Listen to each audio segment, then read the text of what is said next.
Amén. Es oficial. Por fin puedes decirlo sin sentirte extraño. Feliz Navidad. Sé que el pastor Britt lleva celebrándolo desde el 4 de junio, pero para nosotros, la gente normal, es Navidad. ¿Ya terminaron con las compras navideñas? ¿Alguno? Que Dios los bendiga a todos y a sus ministerios. ¿De acuerdo? ¿Cuántos de ustedes aún tienen mucho por hacer? ¿Cuántos de ustedes tienen a esa persona para la cual es casi imposible comprar un regalo? ¿La tienen? Perfecto. Tengo la idea de regalo ideal para ustedes. ¿Listos? Concierto de Navidad de Shane y Shane aquí mismo el domingo a las 7 de la tarde. Asegúrense de conseguir el regalo, ¿vale? Porque en realidad, vamos, este es el mejor regalo de todos. Les estoy dando la adoración al Señor. Si necesitan comprar un boleto, simplemente envíen un mensaje de texto con la palabra Shane al número que ya conocen. Hablo en serio. Esto será impresionante.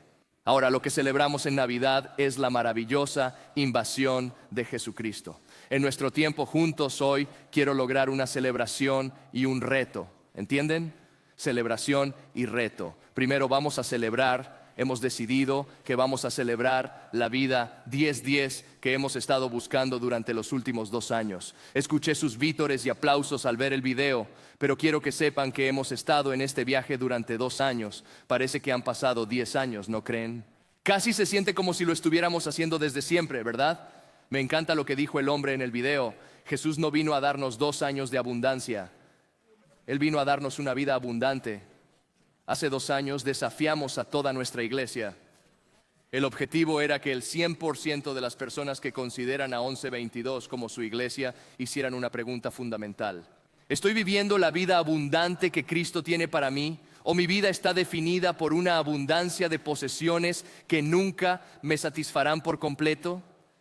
Y sentimos que Dios nos dio una visión para muchas cosas. Y es asombroso lo que Dios ha decidido hacer en nosotros y a través de nosotros. La verdad es que es asombroso.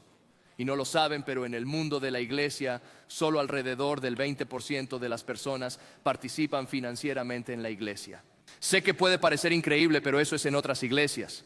En nuestras iglesias tenemos un porcentaje mucho más alto de personas que participan financieramente. En la iglesia apenas éramos 54,852 personas. Un total de 20,353 personas se comprometieron.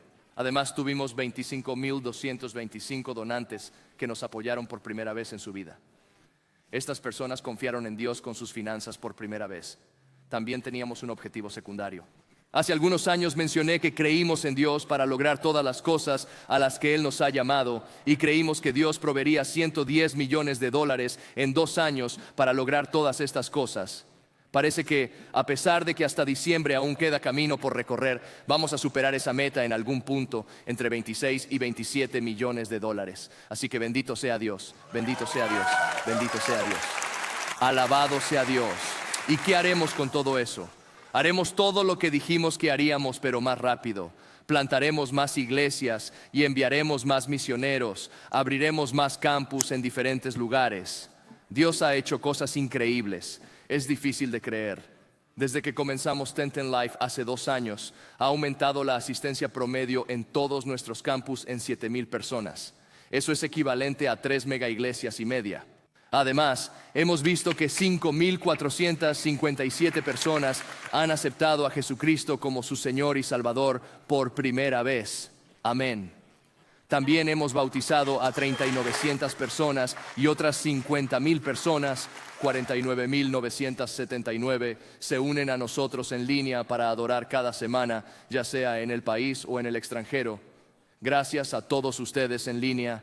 Los amamos y estén atentos. Tendremos algunas sorpresas para ustedes en enero. Desde nuestra comunidad en línea hemos impactado la vida de 406 personas que se han entregado al señorío de Jesucristo. Alabado sea Dios por ello. En cuanto a un tema de los círculos cristianos, algunos no están de acuerdo con la iglesia en línea, pero permítanme decirles que si quieren ser discipulados a través de nuestro ministerio y tienen acceso a internet, nosotros los discipularemos. En los últimos 2 años hemos plantado 216 iglesias en todo el mundo. Hemos enviado 25 misioneros a largo plazo y casi 1,300 de ustedes han participado en viajes misioneros a corto plazo. También hemos abierto 4 nuevos campus durante 1010 Lifetime: North Jacks, Duval Women's Correctional, Ponte Vecchio y Wild Light. La semana pasada visité Wild Light y fue asombroso. Todo va muy bien.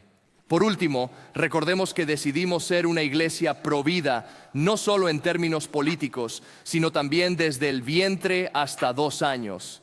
Y esto es lo que hemos logrado hasta ahora. Tenemos 105 familias con licencia para cuidar niños y hemos apadrinado a 8,022 niños, incluyendo los 1,748 apadrinados el fin de semana pasado. Alabado sea Dios por todo esto, lo hemos logrado. Ya éramos líderes con 21,000, pero ahora estamos en 23,000 y algo. Superamos a otras iglesias, así que para aquellos que nos escuchan, los desafío a que intenten alcanzarnos. ¿Qué más puedo decir? Nuestro ministerio en prisiones está utilizando una nueva aplicación llamada Pando. Si estuvieras en prisión, podrías usar esta aplicación en tu tablet y gracias al gobierno permitieron que 1122 sea parte de ella. Solo durante 1010 Life hemos visto a 1,920 presos entregarse a Cristo a través de nuestra adoración en línea en las cárceles de todo el país. 7 de nuestra sede policial son paradas para nuestros agentes de policía. Tenemos 64 capellanes asignados para atender a los socorristas. Organizamos 15 servicios religiosos para personas mayores cada semana. Esto lo informamos a los centros cristianos de embarazo en crisis con los que colaboramos. El más grande es el First Coast Women's Services, pero también tenemos en San Agustín y otros lugares. ¿Sabes qué? Según los informes de nuestra participación a través de donaciones y voluntariado en estas organizaciones, se han salvado 2,672 bebés a través de la iniciativa Life 1010. Es increíble pensar que en unos 15 años empezaremos a escuchar aún más historias. Estos niños formarán parte de nuestro ministerio estudiantil y serán enviados como misioneros, entre otras cosas.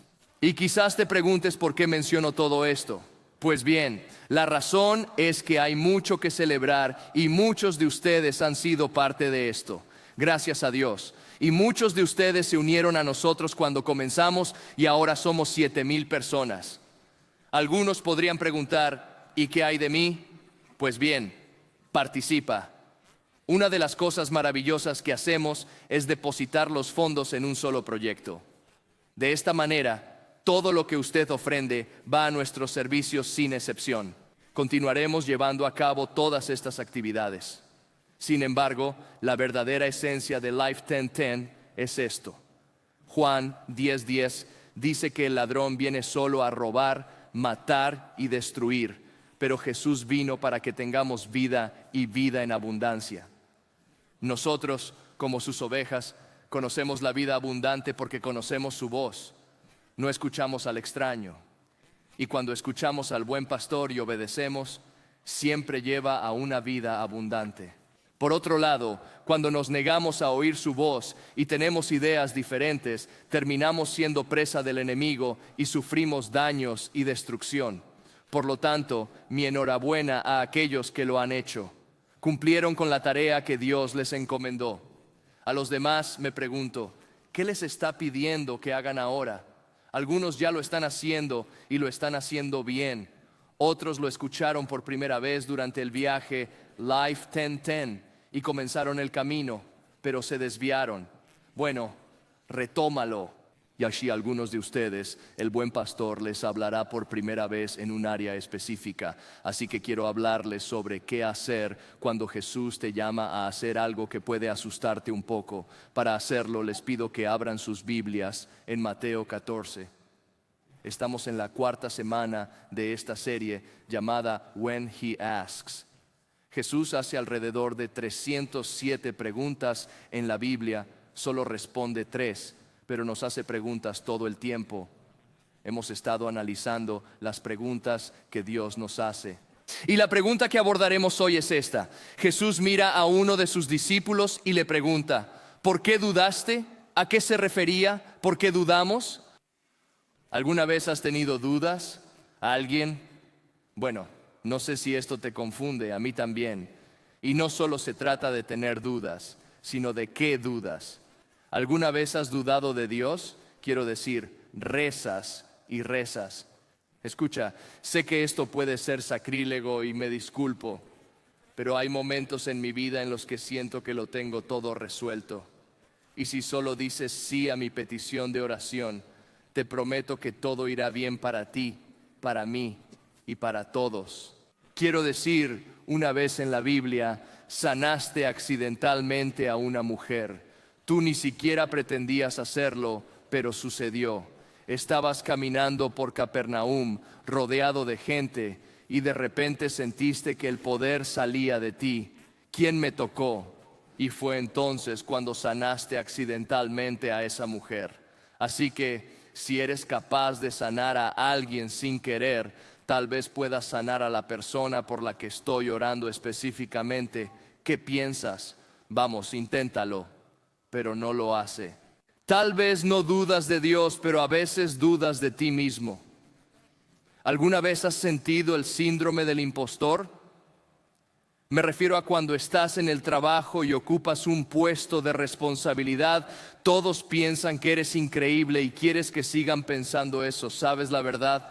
¿Alguna vez has dudado de que Dios te ve o te escucha? ¿Alguna vez has dudado de la respuesta a tus oraciones? ¿Alguna vez has leído la Biblia y dudado de su veracidad? ¿Te ha pasado?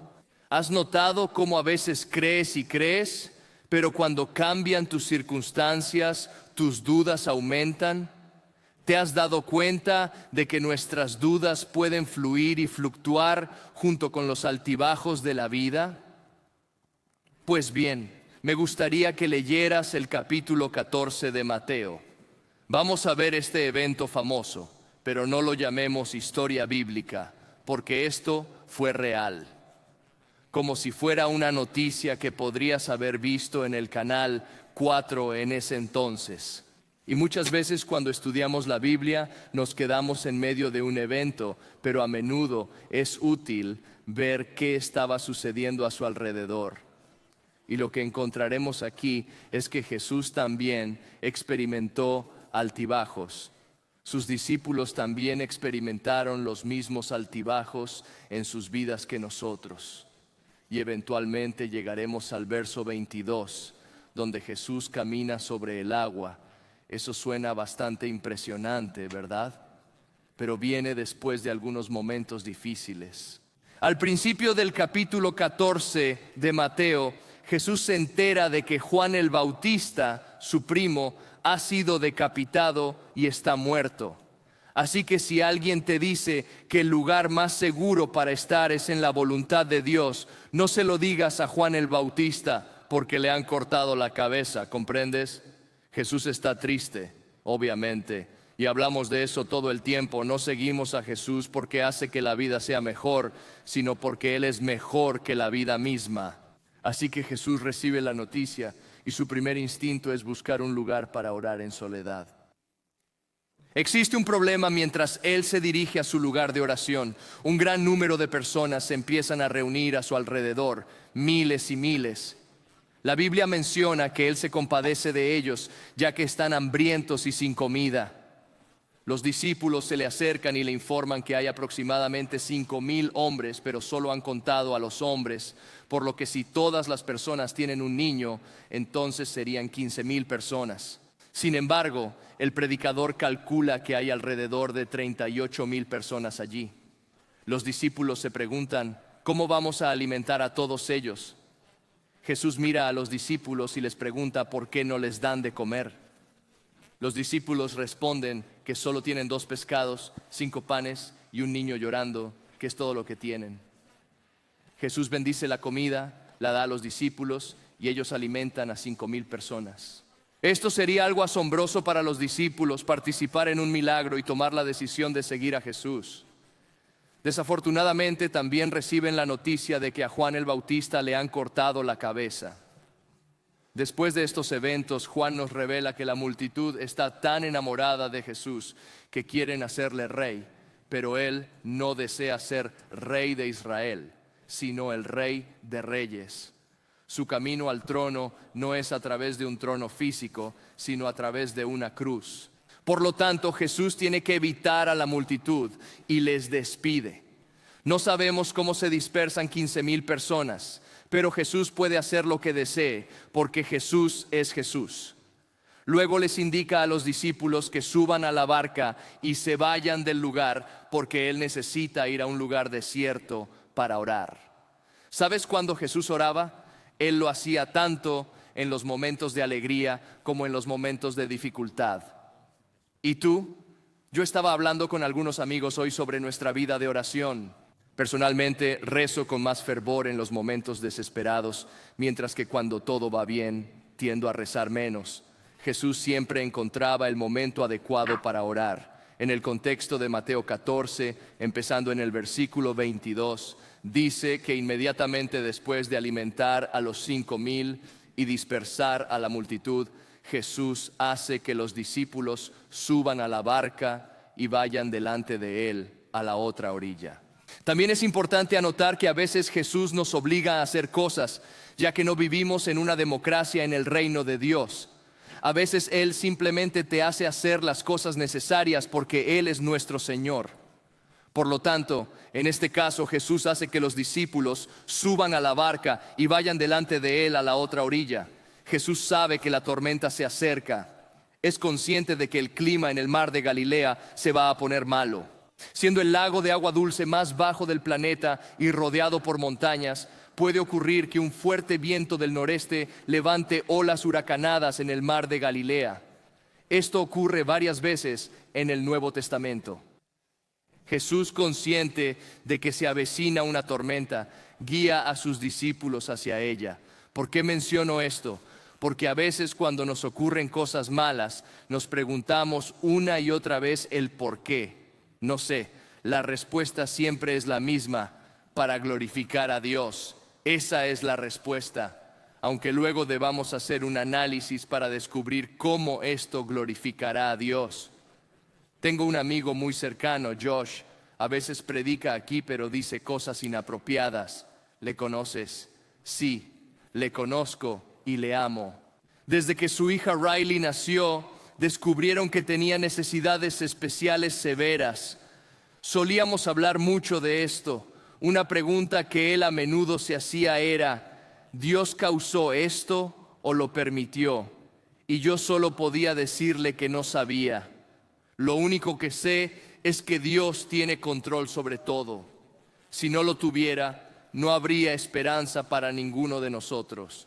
Sé que pase lo que pase, Romanos 8:28 es verdad, que Dios obra en todas las cosas para el bien de los que le aman y son llamados según su propósito. Y sé que de alguna manera, cuando dejemos esta tierra rota y vayamos al cielo con Él, veremos y entenderemos completamente. Y de alguna manera veremos a Dios glorificado de una manera sorprendente. La única conclusión a la que llego, al igual que Josh, es que amo a Jesús. Aunque mis circunstancias no sean como yo las habría planeado, amo a Jesús. A veces Él cambiará nuestras circunstancias y otras veces usará esas circunstancias para cambiarnos. Todos estamos llamados a tomar nuestra cruz y seguir a Jesús, pero no es algo fácil ni indoloro. A medida que despidió a las multitudes, Jesús subió solo a la montaña a orar. Oró en los momentos buenos y en los malos. Siempre estaba orando, y cuando llegó la noche estaba solo allí. Pero el barco en ese momento ya estaba muy lejos de la costa, acosado por las olas debido al viento en contra. Ahí está el problema. Los discípulos están en problemas. Si vas desde la ubicación en la que se encontraban hasta donde se les había indicado, eso implica un viaje en barco de 4 millas a lo largo de la orilla del mar.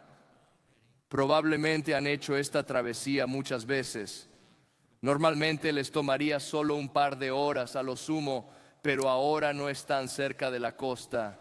El viento los ha empujado mar adentro. El Evangelio de Marcos dice que están a 4 millas de la costa en medio del mar. El viento y las olas los están abrumando. Descubriremos en un momento la hora en que Jesús aparece.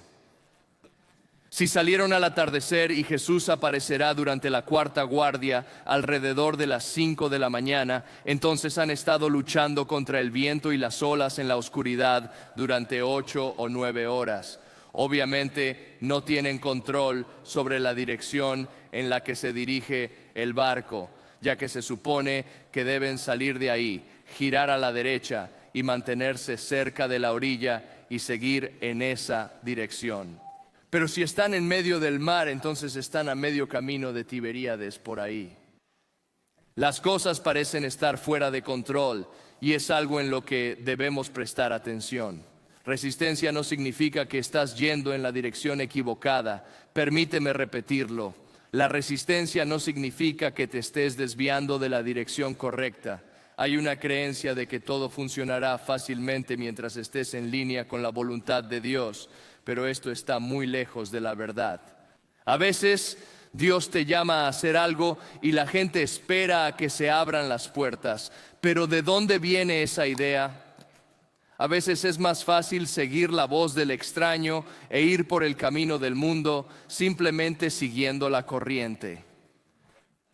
Sin embargo, hay veces en las que lo que Dios te llama a hacer requiere mucho trabajo, resistencia y dolor. Durante un tiempo puede parecer que nada va bien, pero debes escuchar, Dios puede estar quitándote cosas para prepararte para lo que tiene reservado para ti en el lugar al que te ha llamado. Así que no evites los desafíos. La llamada de Dios puede ser muy difícil y en absoluto suave. Incluso en los momentos más difíciles, la cuarta guardia de la noche, que es entre las 3 y las 6 de la mañana, debes recordar que el tiempo de Dios no es nuestro tiempo. ¿No crees que estas personas han estado orando? ¿Sabes lo que sucedió en los evangelios? Una vez, Jesús estaba en el mismo barco con pescadores profesionales y una gran tormenta los asustó. ¿Y sabes cómo reaccionó Jesús? Estaba durmiendo en la proa del barco. Estaba durmiendo y observa lo que los discípulos de aquel momento hicieron y que también sucede ahora. Lo descubriremos en un segundo. Ellos confiaron. La fe es un regalo de Dios, pero lo que haces con esa fe es tu elección. En ese momento tomaron su confianza y la pusieron en el viento y las olas. Confiaron en sus circunstancias. Entonces despertaron a Jesús y le dijeron que estaban a punto de morir. ¿No te importa en absoluto? Esta es una situación común, ¿verdad? Cuando se ve alrededor y las cosas no van como uno espera, el miedo nos hace pensar mentiras porque el miedo siempre miente. El miedo puede intentar convencerte de que a Dios no le importas, porque si le importaras, Él se levantaría de la barca y respondería a tu oración de la manera que deseas. ¿Sabes quién tenía esa actitud hacia Jesús? El ladrón en la cruz, una de las personas crucificadas junto a Jesús. Uno de los ladrones con humildad le pidió a Jesús si se acordaría de él cuando fuera ante Dios en el cielo, y ese ladrón se fue al cielo. El otro ladrón se acercó a Jesús con una actitud de exigencia y le dijo lo que esperaba de él, llevando ese tipo de actitud egocéntrica. Jesús calmó las olas mientras estaba en la cruz y les dijo que se calmaran, que les dieran paz. Luego se subió al barco con ellos. Probablemente los estaba mirando, pero hablaba con las olas. Ahora estaban de nuevo en el barco, pero esta vez, ¿cuál era el problema? Jesús no ganaba ningún premio al paz calmada y es posible que estuvieran gritando y llamándolo desesperadamente. Si quieren hacer un poco de tarea extra, ustedes dotados, lean Salmo 77 o Salmo 107. Ambos hablan de enfrentar problemas y clamar a Dios, quien calmará las tormentas. Y así continúan clamando. Esto resulta interesante. Son las 5 de la mañana y llevan probablemente 8 horas allí. Pero el tiempo de Dios es eterno. Por eso no sigue nuestra línea de tiempo y piensan que están en apuros sin saber que Dios usará esto para que puedan compartir un mensaje de esperanza en el futuro. En Marcos 6 se narra que Jesús estaba orando en la montaña mientras ellos estaban a 4 millas de la costa. A pesar de la distancia, Jesús los veía. El enemigo quiere hacerte creer que Dios no te ve cuando te enfrentas a problemas, pero es una mentira. Esta semana aprendí junto a un pastor llamado Renaud en Orlando, quien es uno de los hombres más inteligentes que he conocido. En la Biblia, por primera vez, un humano llama a Dios por su nombre en el capítulo 13 de Génesis. Agar es expulsada de la familia de Abraham y lo llama Dios que ve. Una persona rechazada llama a Dios Dios que ve. Esta es la verdad que quiero que escuches. Dios te ve. No importa cómo llegaste aquí, si estás escuchando en línea o si dentro de 3 meses nos escuchas en tu auto. Dios te ve, Dios sabe. Él conoce exactamente lo que estás atravesando y aún así tiene el mundo en sus manos. Jesús camina sobre el mar hacia ellos durante la 4ª vigilia de la noche. Lo que los discípulos consideran su mayor problema es precisamente el camino que Jesús utiliza para alcanzarlos. Al verlo caminar sobre el mar, se aterrorizan. Aquí está la clave para entender este pasaje. Estaban aterrorizados. Sientes más miedo, más dudas surgen. Una de las estrategias del enemigo es sembrar dudas en nuestras creencias. Jesús, en cambio, quiere que creamos en nuestras creencias y dudemos de nuestras dudas. En ese momento, los discípulos están aterrorizados. Una vez más, el miedo es un mentiroso y puede hacer que olvidemos todo lo que Dios ha hecho en nuestras vidas. Estos hombres están a menos de 24 horas de presenciar un milagro. Haz memoria de esto. Los discípulos llegan a Jesús diciendo que la multitud necesita comida y Él les responde, denles de comer. La Biblia no dice que Jesús alimentó a los 5,000. Claro, fue su poder lo que hizo posible ese milagro, pero se realizó a través de las manos de los discípulos. ¿Entiendes esto? No lo leas superficialmente. Reflexiona sobre ello en profundidad. Están hablando con Jesús. Él ora y les entrega una porción mínima de pan y pescado. No es un delicioso platillo de la actualidad, sino más bien una sardina salada que se frotaba sobre el pan para darle sabor. Tal vez no suene apetitoso ahora, pero en ese entonces sí lo era. Así es como los discípulos reciben una porción mínima de esto y reaccionan diciendo, entendido. ¿Alguna vez Jesús te ha pedido hacer algo sin sentido? Lo volverá a hacer en breve. Entonces ahí estás tú, bendecido con 2 galletas y la cabeza de una sardina, mientras hay 15,000 personas a tu alrededor. Llega el momento en que tienes que comenzar a obedecer lo que Él te dice. En consecuencia, les das de comer. A los discípulos les entregas algo para repartir. La pregunta es, ¿cuánto le das al primero? No tomes mucho, aclara. Creo que no nos alcanzará para 3. Sin embargo, llega un punto en el que tal vez te pusiste a pensar, mientras estamos distribuyendo, nos percatamos de que cuanto más damos, más tenemos que dar. No podemos parar de derramar generosidad. Luego te acercas primero a las personas importantes y les preguntas si desean más. ¿Quieres un poco más, hombre? Aquí está. ¿Quieres un poco más? La gente sigue comiendo y comiendo hasta que se sacian. Finalmente, alguien hace el recuento de todos los sobrantes y se llenan 12 cestas. No cabe duda de que debes sentirte especial. Te sientes ungido, designado y llamado por Dios. Uno de sus discípulos capaz de realizar milagros con tus propias manos. Pero en menos de 24 horas, en esa misma noche, todo cambia y el miedo se apodera de ti. Verás, el miedo puede hacer que olvides tu destino. Acabas de alimentar a 15,000 personas usando tus propias manos, pero en ese momento todo queda en el olvido. Es como si te olvidaras de las palabras de Dios y compraras la cultura que te rodea. Y claro, esto nunca sucede en la iglesia, ¿verdad? Al instante la duda te ciega ante la realidad de Jesús. el que puede calmar la tormenta, el que camina contigo, el que prometió nunca dejarte ni abandonarte. Pero en un solo instante olvidas la verdad de la doctrina que Jesús predicó y adoptas las creencias del folclore del día, gritando atemorizado: es un fantasma.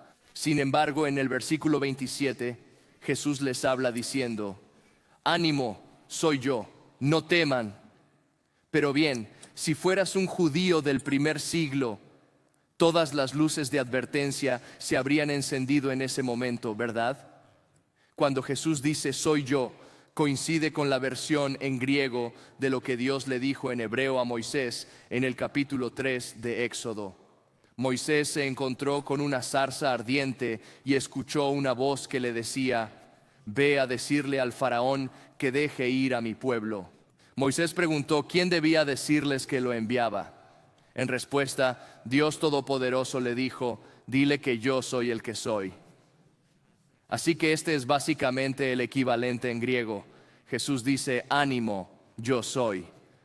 Cuando Mateo, quien escribió su evangelio para una audiencia judía, quiere comunicar que todo el Antiguo Testamento señalaba a la partición de la serpiente llamada Jesús, que Jesús es el máximo Moisés.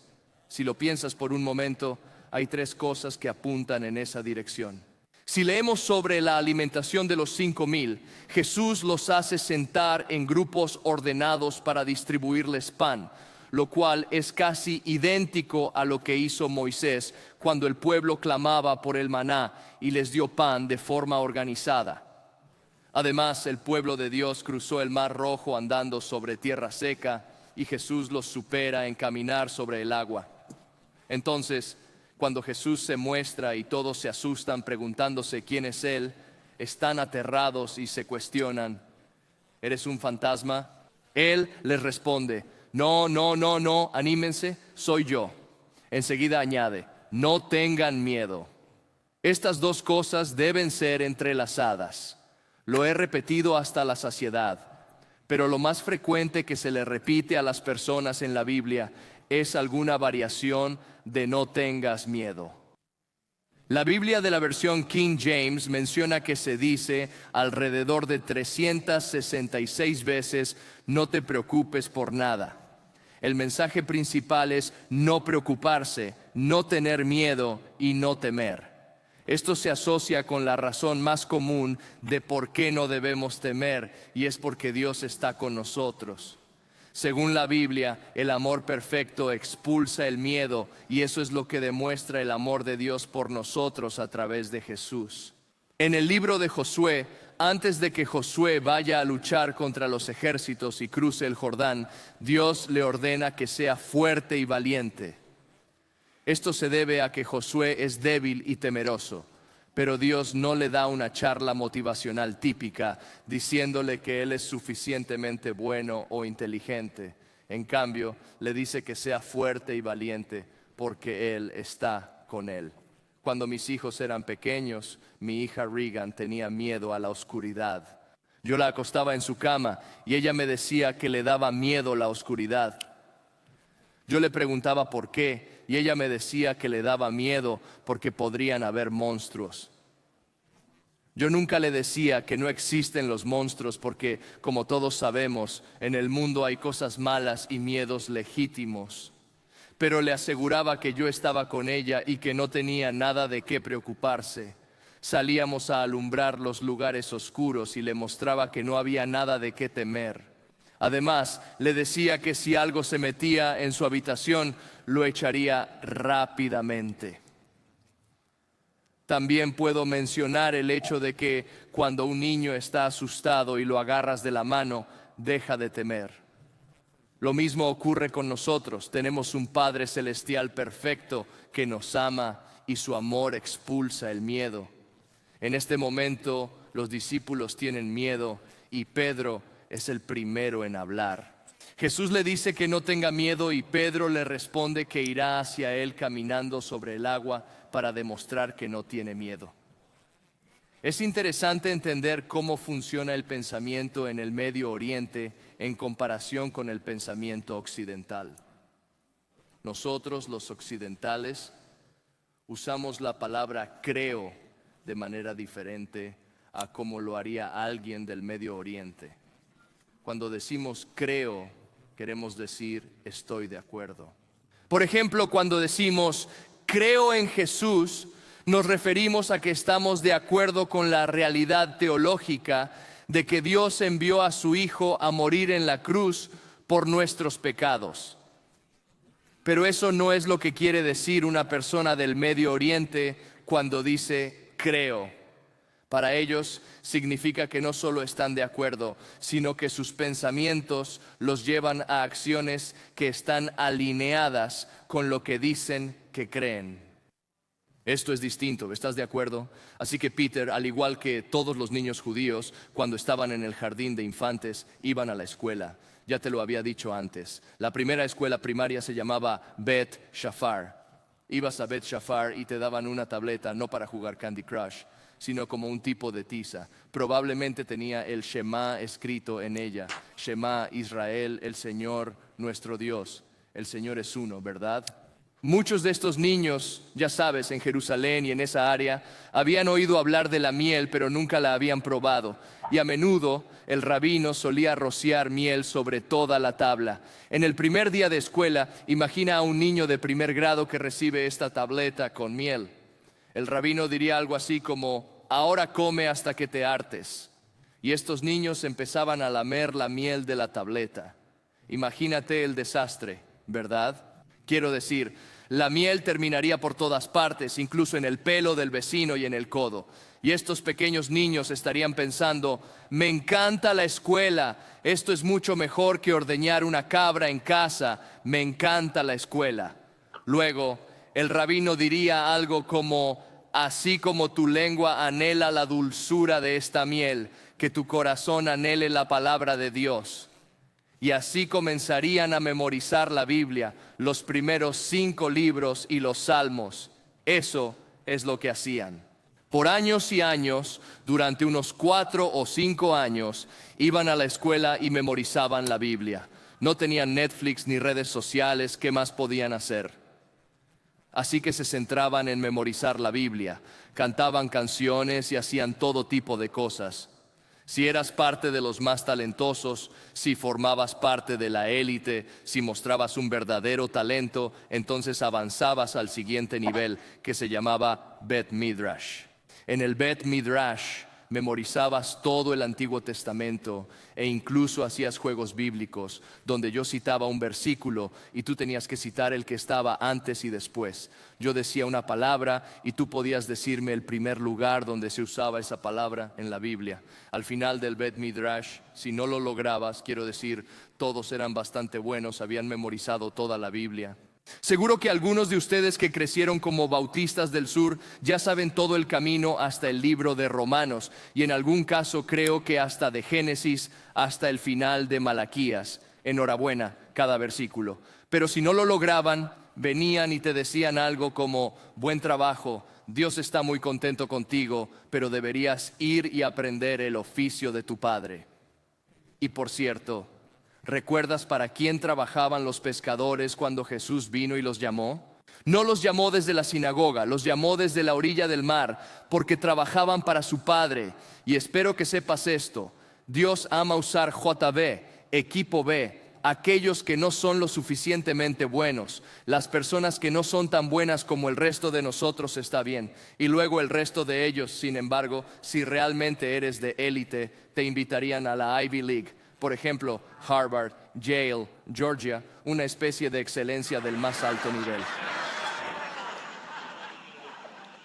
No fui allí, no pude entrar en ese lugar.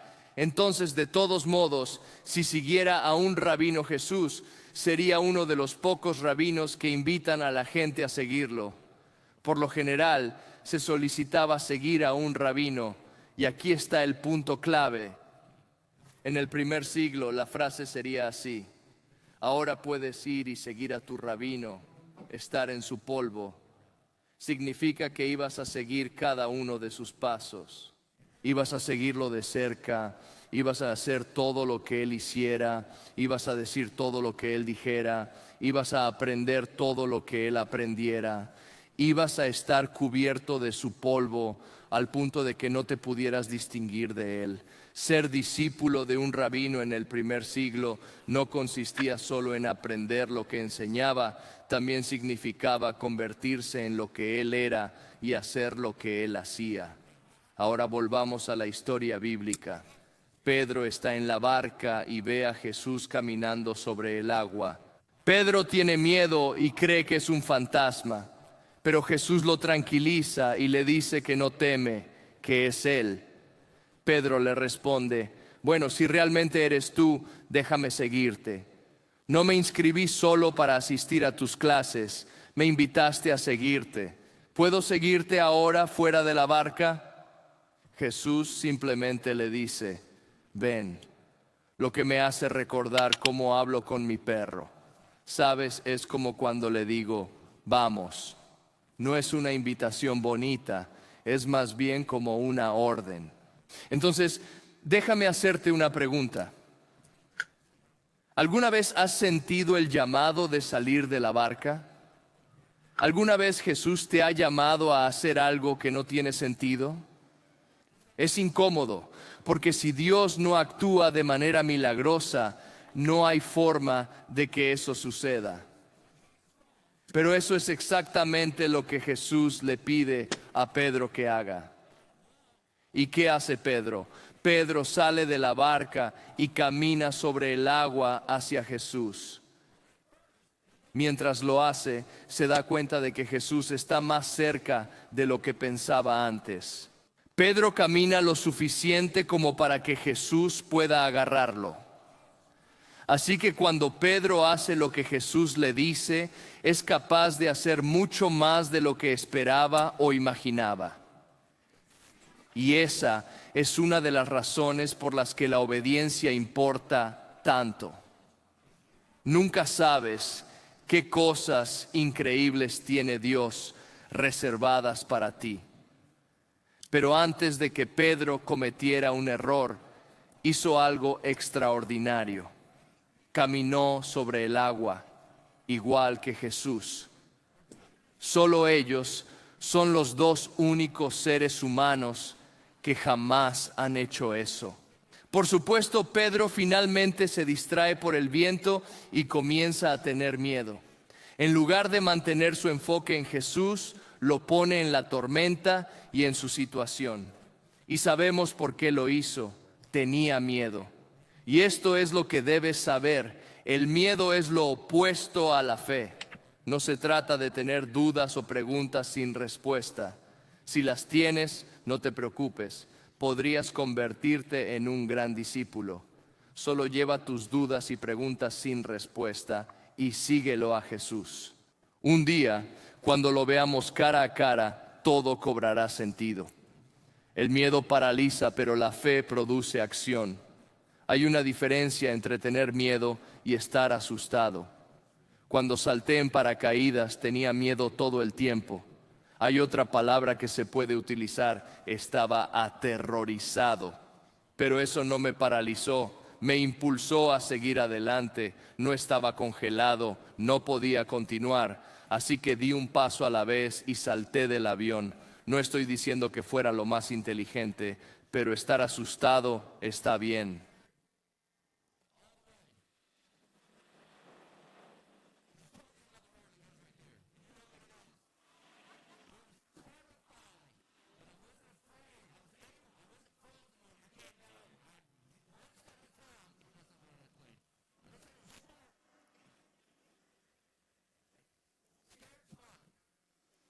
Dar pasos de fe hacia el buen pastor se llama valentía y necesitamos hombres y mujeres valientes. Sin embargo, él tenía miedo y esto lo estaba paralizando. Comenzó a hundirse y en su angustia gritó: Señor, sálvame. Tengo una buena noticia. Jesús siempre responde a esa oración. Ahora bien, vean qué hizo Jesús. Según el versículo 31. Jesús extendió su mano inmediatamente, sin regañarlo ni dejarlo bajo el agua, para enseñarle una lección. Podría haberlo dejado ahogarse y luego resucitarlo, ¿no es así? Pero sabemos que esto no es lo que sucedió, pues Jesús dejó morir a Lázaro durante 4 días. En lugar de hacerlo, en el momento en que Pedro volvió a fijar su mirada en su Salvador, porque eso es lo que debemos hacer, el Señor inmediatamente le extendió la mano. Y noten lo que le dice: hombre de poca fe, ¿por qué dudaste? Ahora sabemos por qué Pedro dudaba, tenía miedo. Sin embargo, la pregunta clave es: ¿de qué dudaba Pedro? ¿Dudaba de Jesús? ¿Se estaba hundiendo Jesús? La respuesta a ambas preguntas es no. Pedro estaba dudando de sí mismo, de su propia capacidad para hacer lo que Jesús le había pedido que hiciera. Esto es algo que también ocurre en la iglesia, pues muchas personas creen en Dios, pero no se dan cuenta de que Dios cree en ellos. Más adelante, Pedro escribirá estas palabras: su poder divino nos ha dado todo lo que necesitamos para la vida y la piedad. ¿Qué significa eso, Pedro? Significa que si Dios te dice que salgas de la barca y camines sobre el agua, te ha dado todo lo que necesitas para lograrlo. Y así fue. Cuando Pedro y Jesús subieron a la barca, el viento cesó y los que estaban en la barca lo adoraron, reconociendo que realmente era el Hijo de Dios. Ahora, lo que me encanta de esto es lo que sucede a continuación. Luego, en el siguiente verso, dice que inmediatamente la barca llegó a la orilla, lo cual también fue un milagro. Estaban a una distancia considerable, pero cuando subieron, ¡zas!, llegaron a tierra. ¿Cómo fue eso posible? No te preocupes por eso. Lo siguiente que pasó es que al ser aproximadamente las 6 de la mañana, bajaron del barco y llegaron a un lugar donde había muchas personas enfermas. Y lo que ocurrió a continuación fue que Jesús comenzó a sanar a la gente de inmediato. ¿Y sabes lo que no le dice a Pedro? Oye, quédate aquí en el barco hasta que te seques y te recuperes, y quizás puedas ser parte del ministerio.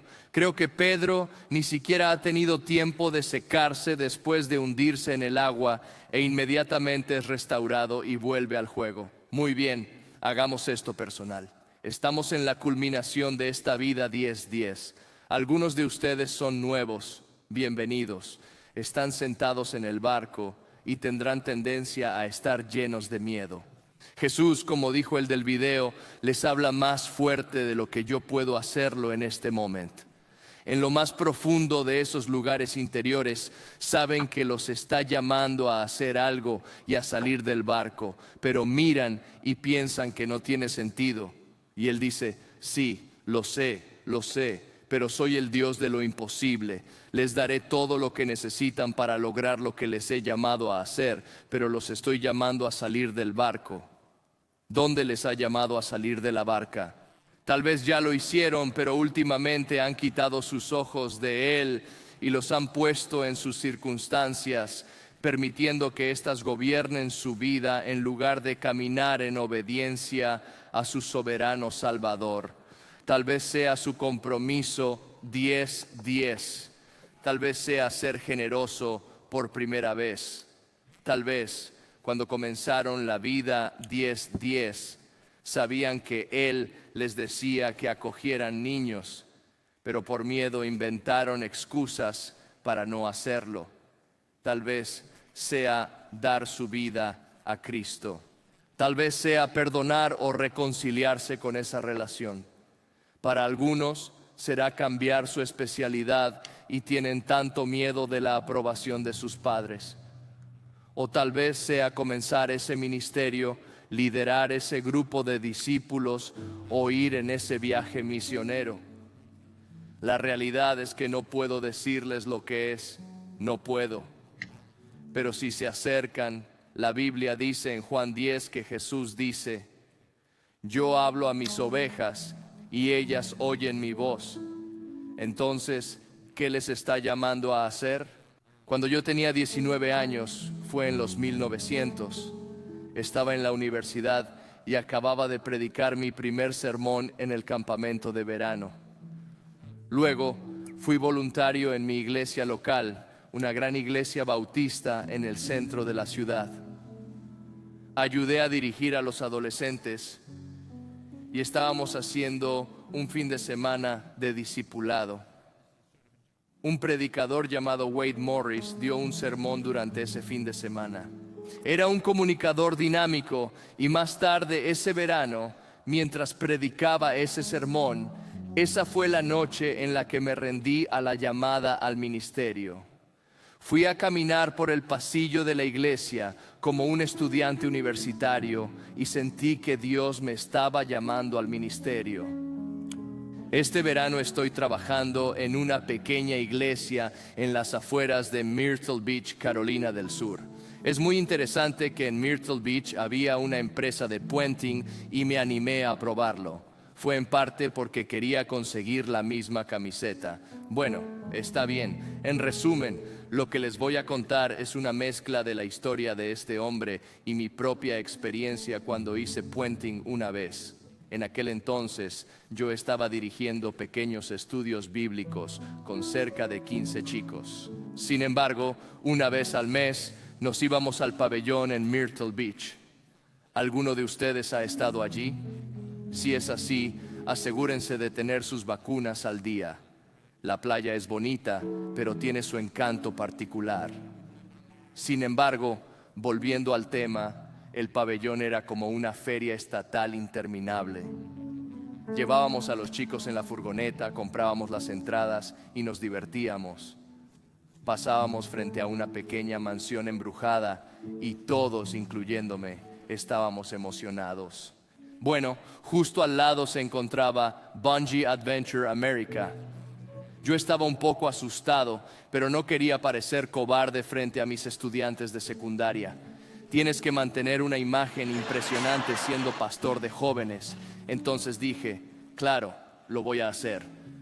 Diré en mi defensa que había superado mi miedo a las alturas 2 semanas antes, pero no es que me encantaran. Llegamos allá y resulta que yo era el único lo suficientemente mayor para participar. Les expliqué a los chicos que no podía permitírmelo, pero ellos insistieron en hacer lo posible. Le pedí a Dios en secreto que me ayudara financieramente para no perder la oportunidad de cumplir con la expectativa de los chicos. Regresé a hablar con ellos y les expliqué que no podía pagar los 90. Entonces se acumularon 60 chicos felices exclamando, aquí tienes los $90.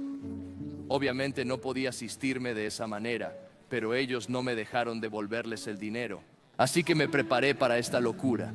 Me pesaron y firmé un póliza. En ese momento solo esperaba que si moría no fuera responsabilidad mía. Entonces estaba ahí, de pie, con mi traje de baño ajustado. Conectarme a la cuerda de bungee no fue precisamente una situación cómoda. Subir 30 metros hasta la cima no fue muy divertido. Cada paso era más aterrador que el anterior. Yo estaba rezando fervientemente por mantener mi fe intacta. Finalmente llegué, aunque debo decir que no estaba emocionado. Estaba realmente nervioso. ¿Pueden creerlo? Había un chico de 17 años allí comiendo pizza y diciéndome que me conectaría para salir al vacío. Me preguntó si quería lanzarme de cabeza o de pies. Obviamente dije de cabeza. ¿Por qué diablos lanzarme cojeando hacia el cielo? No estoy buscando romperme la cabeza en el suelo, pero cuando miré hacia abajo, el colchón de aire de seguridad estaba roto y lo habían quitado. Habían pintado de blanco el suelo allí abajo en donde estaba destinado a caer. En fin, allí estaba yo, atrapado en mis propias reflexiones. Apreté las manos en el barandal. El chico me indicó que al contar 3, 2, 1 debía saltar. Aclaro que no me gustó que contara 3, 2, 1. No quería hacerlo, no podía. Mientras tanto, mis estudiantes de secundaria, a quienes les predicaba el evangelio y por quienes oraba, simplemente se burlaban de mí. Y entonces estoy como, bueno, luego la segunda vez va. 3, 2, 1. Me detuve de nuevo. Entonces él dice, amigo, cállate y salta. Me bajé de esa cosa. Si alguna vez has visto a alguien hacerlo, sucede rápido. Como la gravedad es rápida, hermano. No dices una palabra en el camino porque piensas que esto ha terminado. ¿Qué he hecho? Pero cuando esa pequeña goma elástica te atrapa, de repente eres valiente. Estás como, sabes, rebotas arriba y abajo en la cosa. Nos decepcionaron, nos vamos. Me decepcionaron. Los niños se ríen de mí. Cuando haces esto te dan una camiseta que dice simplemente cállate y salta. La única talla que tenían era mediana, así que nunca pude usarla porque no se ajustaba. Si hubiera sido en los 80, podría haber usado la camiseta de tirantes, pero en los 90 no se puede. De todos modos, estábamos hablando con el tipo y básicamente dijo que la razón por la que se nos ocurrió esta camiseta es porque los cobardes como tú aparecen todo el tiempo aquí. Pagan el dinero, suben los escalones y llegan a la cima. Tienen todas estas excusas de por qué no pueden ir. Escucha, voy a tener que caminar hacia abajo. Tengo que llevar a estos niños a casa o soy un pastor vendiendo la Biblia. Eso no es hacer puenting. Pero si me empujas, te vas al infierno, ¿verdad? Estoy en mis 50 y orino un poco y salto en bungee. Si pienso en el bungee, me meo encima de todos. ¿Alguien? Gracias. Por eso se desarrolló esta camiseta, para dejar de dar excusas y simplemente callar y saltar. Mateo 14, estás sentado en el barco. Sea lo que sea, tu vida es cómoda. Tal vez has estado haciendo lo mismo una y otra vez. Vienes a la iglesia, te gustan las canciones, estás entretenido. Nos reímos durante 3 minutos. Sabes que el mismo Jesús que estaba de pie sobre el agua está hablando en lo profundo de tu alma. Él dice, vamos, sal del bote. Tú dices, hágase tu voluntad. Comienza el ministerio, comparte el evangelio, ofrece perdón. No puedo decirte lo que es. Quédate con el bebé, haz lo que te dice. No estoy tratando de poner palabras en la boca de Dios, pero Él me envió aquí para decirte que hagas lo que te ha llamado a hacer. La obediencia lleva a la vida abundante. Amén, amén. Pónganse de pie, permítanme orar por ustedes. Nuestro buen y bondadoso Padre Celestial, Señor, te ruego que a través del Espíritu Santo nos des la fe y el coraje para hacer lo que nos has llamado a hacer. Por los hombres y mujeres que necesitan bajar al altar por primera vez, que se callen y salten. Por aquellos llamados a vivir una vida de generosidad, que se callen y salten. Por aquellos que dejan de orar por uno más, dejar de invitar, dejar de compartir la fe, o tal vez nunca lo han hecho, que se callen y salten. Sea lo que sea que nos has llamado a hacer, que confiemos en ti más que en las circunstancias que nos rodean, y que sepamos que será el mayor salto que demos en nuestra vida, porque saltaremos en las manos fieles y siempre amorosas de nuestro amado Padre Celestial. Te lo pedimos en el nombre de Jesús. Amén. Iglesia, respondamos, cantemos una canción que tiene todo que ver con lo que acabamos de hablar, que ya no somos esclavos del miedo. Algunos de ustedes siguen siendo esclavos del miedo, y esas cadenas necesitan romperse esta noche. Lo único que lo romperá es la presencia de Dios. Traemos nuestros diezmos y ofrendas, lo primero y lo mejor, y oramos. Sabemos que necesitamos el poder de la oración para lograr lo que Dios nos ha llamado a lograr. Cantemos, traigamos, oremos, respondamos.